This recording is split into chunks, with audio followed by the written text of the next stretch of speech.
Hey aspirants, welcome back to our channel again. So आज हम लोग बात करने वाले हैं 26 दिसंबर 2022 के कुछ करंट अफेयर क्वेश्चंस के ऊपर। So let's get start with the first question and the first question is कवच system recently seen in the news is related to. So right answer of first is it's C, which is train collision avoidance. Okay, ये जो अपना यहाँ पे कवच system है काफ़ी important है और काफ़ी बेहतरीन यहाँ पे इसको बनाया गया। ओके, ये जो है यहाँ पे इंडियन रेलवे की यहाँ पे सेफ्टी के लिए इसको यहाँ पे बनाया गया है और साथ ही में मतलब जितने भी यहाँ पे पॉसिबल एक्सीडेंट्स हैं इंडियन रेलवे में, जब भी यहाँ पे कुछ होता है तो उसको यहाँ पे रोकने के लिए बेसिकली इसको यहाँ पे किया गया। ओके, कवच सिस्टम जो है यहाँ पे ये ऑटोमेटिक ट्रेन प्रोटेक्शन सिस्टम है, यानी कि कोई भी यहाँ पे एक्सीडेंट वगैरह होगा उसको होने से पहले ही यहाँ पे ये कंट्रोल में ले आएगा या फिर उसको ट्रेन को पूरी तरीके से रोक देगा। ओके, मतलब कि पूरा यहाँ पे ये जितना भी एक्सीडेंट प्रिवेंशन सिस्टम इसमें यहाँ पे लगाया गया। ओके, कवच सिस्टम जो है यहाँ पे ये इंडिजिनियसली मतलब बनाया गया, हम लोगों ने खुद से बनाया है और ये काफ़ी यूजफुल रहा है अभी तक के लिए। ओके,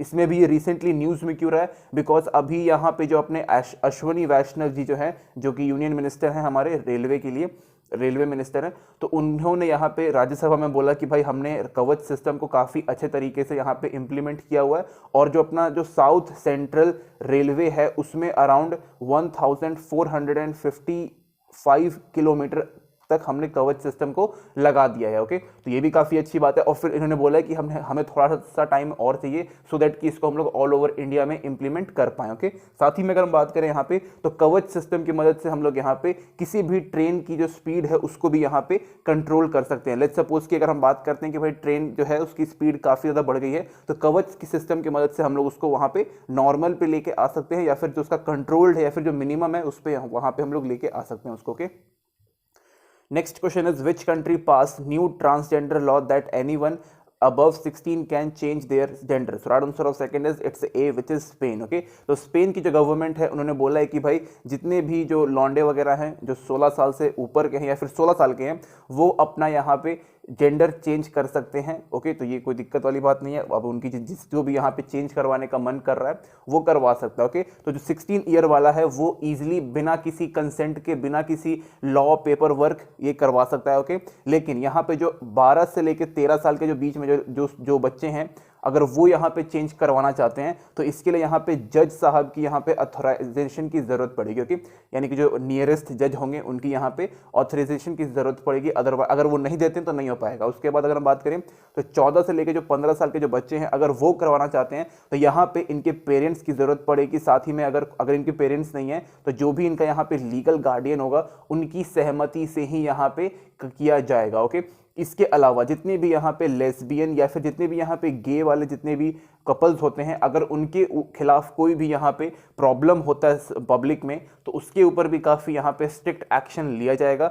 एंड यहाँ पे जितने भी जो LGBTQ वाले जितने भी लोग होते हैं यानी कि जो ट्रांसजेंडर होते हैं अगर उनके ऊपर कोई भी अटैक करता है तो उनके लिए भी काफ़ी सख्त से सख्त यहाँ पे पनिशमेंट्स को यहाँ पे लेके आया गया है स्पेन की गवर्नमेंट के द्वारा। ओके, तो काफ़ी अच्छी बात है, यहाँ पे इक्वालिटी जो है वो सबका होना चाहिए। अब मैटर नहीं करता कि भाई उसका बायोलॉजिकल लाइक आइडेंटिटी क्या है। Okay, next question is Nirma acceleration program recently seen in the news was launched by. So right answer of third is it's a D, which is startup incubation and innovation center IIT Kanpur. Okay, तो यहाँ पे अगर हम बात करें तो जो निर्मा है इसने यहाँ पे 15 अलग अलग यहाँ पे स्टार्टअप्स को सेलेक्ट किया है किस चीज़ के लिए, निर्मा एक्सेलरेशन प्रोग्राम के लिए, सो दैट कि उनको यहाँ पे डेवलप किया जा सके, उसका जो इनोवेशन है वो यहाँ पे इंप्रूव कर सकें एंड इनको यहाँ पे सपोर्ट किया जा सके सो दैट कि जो इनका डेवलपमेंट है वो ऑटोमेटिक यहाँ पे बढ़ जाए। तो एक अपना सपोर्टिंग हो गया।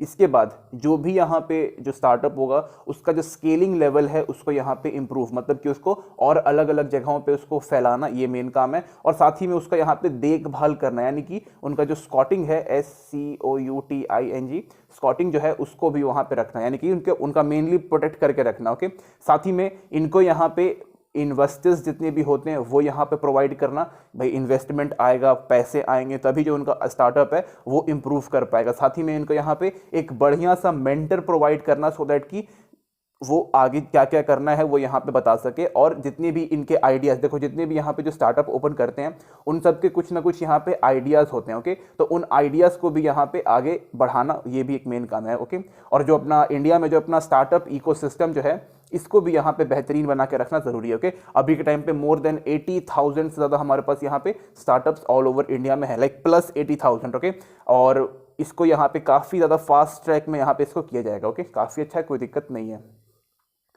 Next question is, who launched 3 new schemes: hostile development of agricultural and allied sector, aspirational town and aspirational panchayat for J&K Union Territory? So right answer of fourth is it's C, which is Lieutenant Governor Manoj Sinha. Okay, तो मनोज सिन्हा जी जो है यहाँ पे 3 उन्होंने अलग अलग यहाँ पे स्कीम्स लॉन्च किए हैं, लेकिन देखा जाए तो मेन यहाँ पे डेवलपमेंट का काम करने का ही है। जैसे कि यहाँ पे development of agricultural, development of town and development of panchayat. Okay, बहुत शॉर्ट में मैंने आपको बता दिया किस ये जो डेवलपमेंट यहाँ पे किया जाएगा वो नेक्स्ट 5 ईयर्स के लिए यहाँ पे किया जाएगा। ओके, साथ ही में जितना भी यहाँ पे एग्रीकल्चरल में जितनी भी प्रैक्टिसेस हैं उसको यहाँ पे ट्रांसफॉर्मेशन करने के लिए बोला गया है। एंड जो यहाँ पे लिविंग स्टैंडर्ड है, जितने भी रूरल जो लोग हैं जो रूरल एरिया में रहते हैं उनका लिविंग ऑफ स्टैंडर्ड जो है उसको यहाँ पे इंप्रूव करना है। साथ ही में यहाँ पे काफ़ी बड़ा डिसीजन लिया गया है, यहाँ पे 19,000 से ज़्यादा यहाँ पे इंटरप्राइजेज यानी कि जो धंधा जो काम धंधा होता है उसको यहाँ पे मतलब जो कह सकते हो कि मतलब काम वगैरह, इंटरप्राइजेज मतलब कि बहुत नॉर्मल सी चीज़ है कि यहाँ पे आप लोगों को रोज़गार दिया जाएगा। यहाँ पे कुछ कुछ जैसे कि रेस्टोरेंट हो गया, कोई बिजनेस हो गया, इन सब चीज़ों को यहाँ पे ओपन किया जाएगा। कितना? 19,000 अलग अलग, और वहाँ पे अराउंड 2.8 लाख एम्प्लॉयमेंट जो है जो यूथ को यहाँ पे मिलने वाला। तो यहाँ पे जो एम्प्लॉयमेंट अपॉर्चुनिटी जो है J&K के लोगों के लिए वो भी काफ़ी यहाँ पे ज़्यादा रहने वाला है। ओके, तो देखा जाए तो यहाँ पे सिर्फ और सिर्फ 2.8 लाख नहीं होगा, यहाँ पे ये 3.5 प्लस हो जाएगा। रीजन इज दैट कि ये यहाँ पे डायरेक्ट एम्प्लॉयमेंट है और हम लोग यहाँ पे इनडायरेक्ट एम्प्लॉयमेंट की बात कर रहे हैं। ओके, इनडायरेक्ट काफी ज्यादा हो जाता है। ओके, तो काफी अच्छा यहाँ पे ये किया जा रहा है। यहाँ पर जो अपना टाउन है उसको भी यहाँ पे इंप्रूवमेंट मिलेगा, और जो पंचायती सिस्टम है यानी कि जो गवर्नेंस सिस्टम भी है वो उसके ऊपर भी यहाँ पे ध्यान दिया जाएगा। Okay, next question is HDFC borrow $-million from IFSC for financing green affordable housing units. Right answer of this it's A, which is $400 million. Okay, यानी कि $400 मिलियन जो है यहाँ पे लिया जाएगा लोन की तरीके से, एंड उसके बाद इसको यहाँ पे जो अफोर्डेबल ग्रीन हाउसेस होते हैं उसको यहाँ पे बनाए जाएंगे। ओके, अगर हम यहाँ पे बात करें, यहाँ पे IFC दिया हुआ है यानी कि इंटरनेशनल फाइनेंस कॉर्पोरेशन। ओके, यहीं से पैसा मिलेगा, एंड ये जो मेन है यहाँ पे ग्रीन हाउसेज यहाँ पे बनाए जाएंगे, या फिर कह सकते हो कि green home, HOME and GREEN। Okay, green home यहाँ पे बनाए जाएंगे सो दैट कि जो अपना क्लाइमेट चेंज हो रहा है उसको यहाँ पे रोका जा सके। ओके, रीजन इज दैट कि यहाँ पे जो ये अपना जो अपना ये ग्रीन हाउस यहाँ पे बनाया जाएगा उसमें से किसी भी तरीके का यहाँ पे जो इमिशन है वो यहाँ पे नहीं रहने वाला। ओके, बिकॉज हाउस होल्ड जो होता है, जो घर की चीज़ें होती हैं, उनसे भी यहाँ पे कई टाइप में यहाँ पे इमिशन होता है। जैसे कि जो रूरल एरियाज हैं उन सब एरियाज में जो घर होते हैं वो वहाँ पे LPG पे खाना नहीं बन पाता, बिकॉज उनके पास उतना पैसा नहीं रह पाता, तो उसी के लिए यहाँ पे इसको लेके आया गया। तो वो जो बिना जो LPG जो यूज़ नहीं करते हैं वो यहाँ पे फायरवुड का यहाँ पे इस्तेमाल करते हैं, उसके कारण जो पॉल्यूशन है वो भी यहाँ पे बढ़ जाता है। ओके, तो इसको इन सब चीज़ों को यहाँ पे रोकना है, और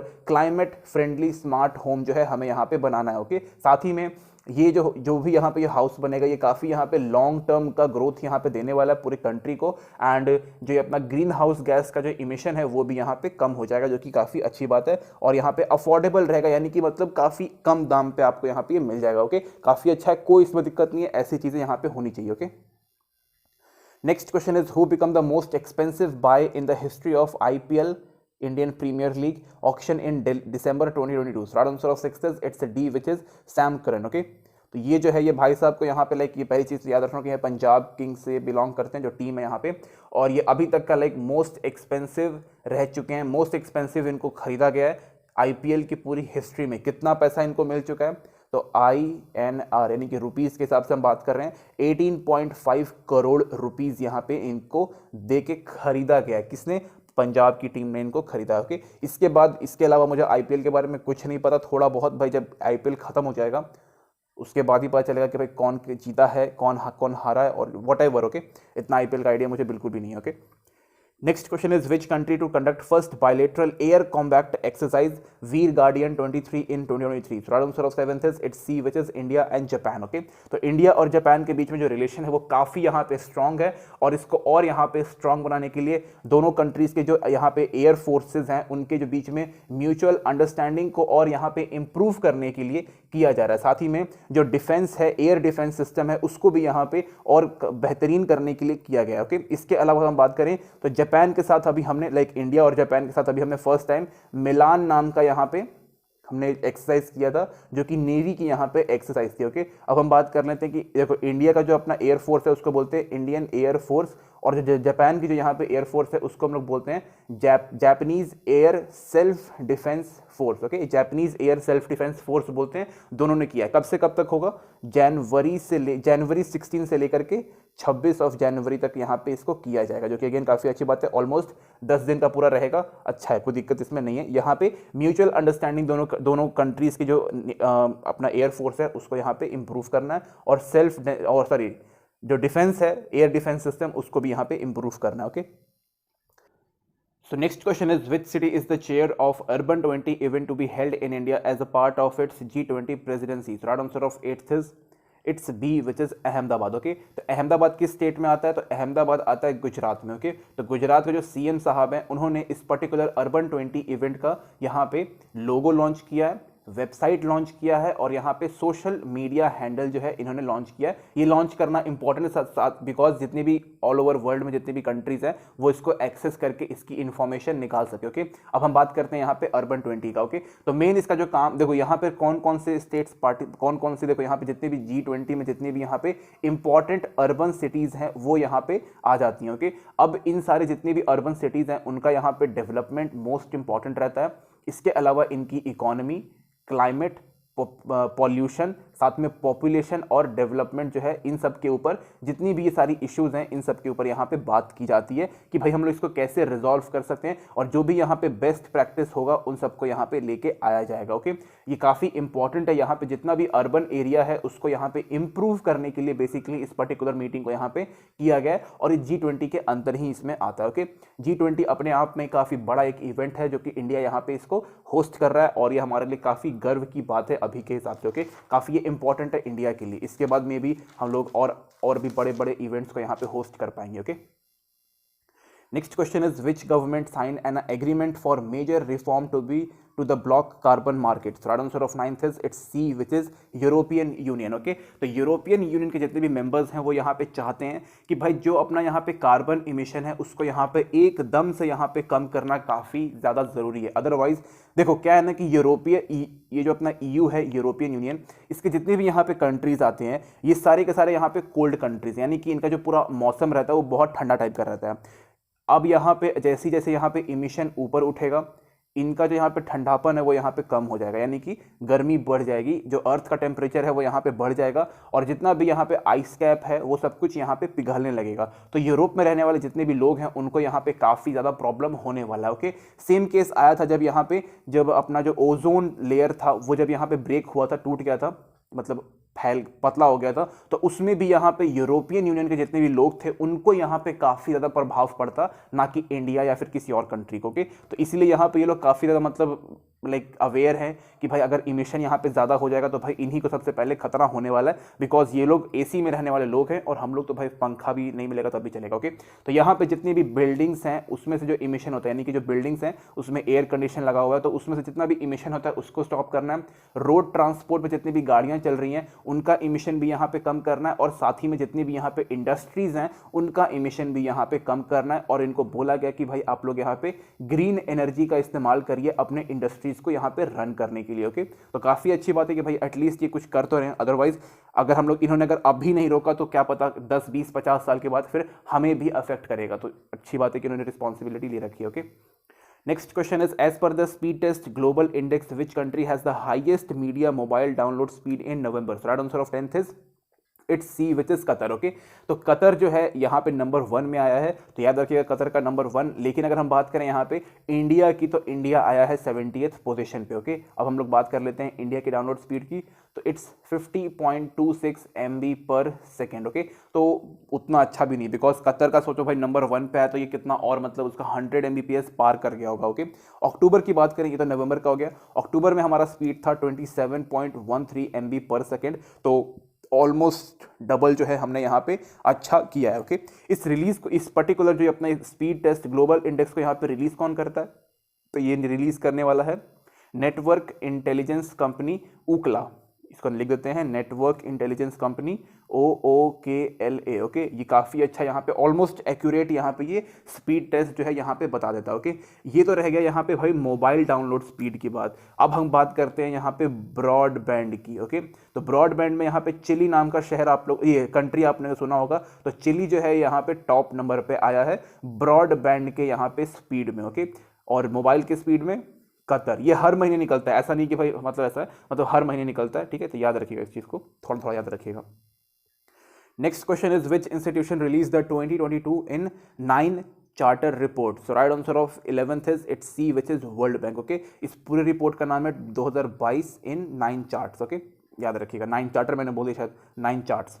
इसमें हम लोग बात करते हैं पॉवर्टी के ऊपर कि भाई हमारे पूरे वर्ल्ड में कितना एक्सट्रीम पॉवर्टी हो सकता है और उसके कारण क्या क्या है। तो अभी के हिसाब से अगर हम बात करें तो जैसे यहाँ पे 2022 जो है यहाँ पे ख़त्म हो जाएगा, हमारे पास अराउंड 685 मिलियन पीपल जो है वो यहाँ पे एक्सट्रीम पॉवर्टी के अंदर यहाँ पे आ जाएंगे। ओके, और ये ऑलमोस्ट यहाँ पे पूरे ग्लोबल पॉपुलेशन का 7% होगा, और ये भी बोला जा रहा है कि भाई इन फ्यूचर ये और इंक्रीज कर सकता है। ओके, इसका मेन रीजंस क्या क्या है वो भी हम लोग यहाँ पे देखते हैं। पहला तो भाई अभी कोविड-19, देखो 2020 में जब यहाँ पे कोविड-19 आया था ना, इसने एक्सट्रीम पॉवर्टी को यहाँ पे बहुत ज़्यादा बढ़ा, लाइक जैसे ही ये आया यहाँ पे अराउंड 100 मिलियन पीपल ऑटोमेटिक इसके अंदर आ गए, मतलब कि एक्सट्रीम पॉवर्टी के अंदर यहाँ पे आ गए।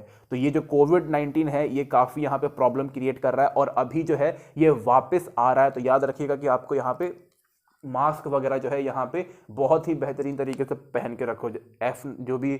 जो मास्क वगैरह है आपके पास बस पहन लो, और बूस्टर डोज वगैरह ये सब जितना भी है वैक्सीनेशन जो भी यहाँ पे लगने के लिए आ रहा है, फर्स्ट सेकंड बूस्टर लगवा लो। ओके, इसके अलावा यहाँ पे बात करें तो फूड इन्फ्लेशन यानी कि खाने की सामग्री की महंगाई ये हो गया।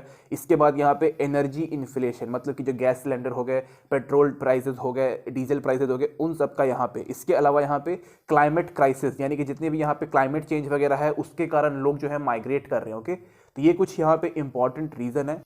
इन सब के अलावा भी अगर हम बात करें तो यहाँ पे एक अपना जो रशिया यूक्रेन जो यहाँ पे वॉर चल रहा है वो भी यहाँ पे काफ़ी यहाँ पे बड़ा यहाँ पे लाइक जो प्रॉब्लम है वो यहाँ पे क्रिएट हो गया। ओके, तो एक यहाँ पे वॉर भी लिख देते हैं। इसके अलावा यहाँ पे जो कर्जा है वो भी जो यहाँ पे जो पुअर कंट्रीज जो हैं उन्होंने यहाँ पे काफ़ी ह्यूज अमाउंट ऑफ डेप्ट ले लिया, यानी डेप्ट मतलब DEBT। ओके, डेप्ट मतलब कर्जा यहाँ पे ले लिया है, तो उसको वो चुका नहीं पा रहे हैं। इसके अलावा लैक ऑफ एजुकेशन जो है वो भी यहाँ पे काफ़ी अब मतलब काफ़ी बड़ा यहाँ पे ये भी प्रॉब्लम हो चुका है। ओके, तो एजुकेशन में भी यहाँ पे काफ़ी अच्छा यहाँ पे करना काफ़ी ज़रूरी है। ओके, तो ये कुछ यहाँ पे चीज़ें थी। Next question is which union ministry implement the Amrut 2.0 programme. Right answer of 12th is it's A which is ministry of housing and urban affair. तो इसके यहाँ पे यूनियन मिनिस्टर कौन है? हरदीप सिंह पुरी जो है वो इनके यहाँ पे यूनियन मिनिस्टर है। ओके, तो यहाँ पे जितनी भी यहाँ जो अर्बन एरियाज हैं, अर्बन एरिया यहाँ पे लिखा हुआ है, अर्बन एरियाज है या फिर जो सिटीज़ हैं, उन सब जगहों में यहाँ पे क्वालिटी, क्वांटिटी और जो वाटर सप्लाई जो है उसको यहाँ पे करने के लिए बोला गया। यानी कि जो वाटर सप्लाई जो भी यहाँ पे वाटर सप्लाई किया जाएगा उसकी यहाँ पे क्वालिटी काफ़ी अच्छी होनी चाहिए, उसका काफ़ी अच्छा मतलब कि जो क्वांटिटी है वो भी अच्छा होना चाहिए। साथ ही में जो यहाँ पे सीवेज मैनेजमेंट है वो भी यहाँ पे अच्छा होना चाहिए।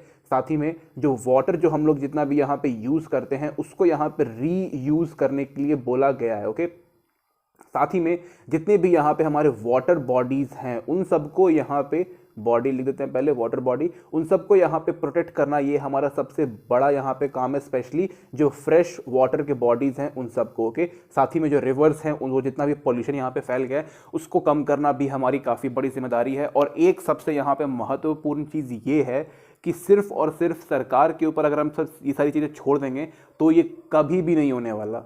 लाइक नेवर, जितना भी हमने यहाँ पे सेव गंगा रिवर, जितना भी हमने किया हुआ कैंपेन शुरू किया हुआ है, इसकी जो फैसिलिटी शुरू की हुई है, कितना भी कर लो नहीं होगा, हमें खुद उतरना पड़ेगा ऑन ग्राउंड और फिर वहाँ पे जाके करना पड़ेगा।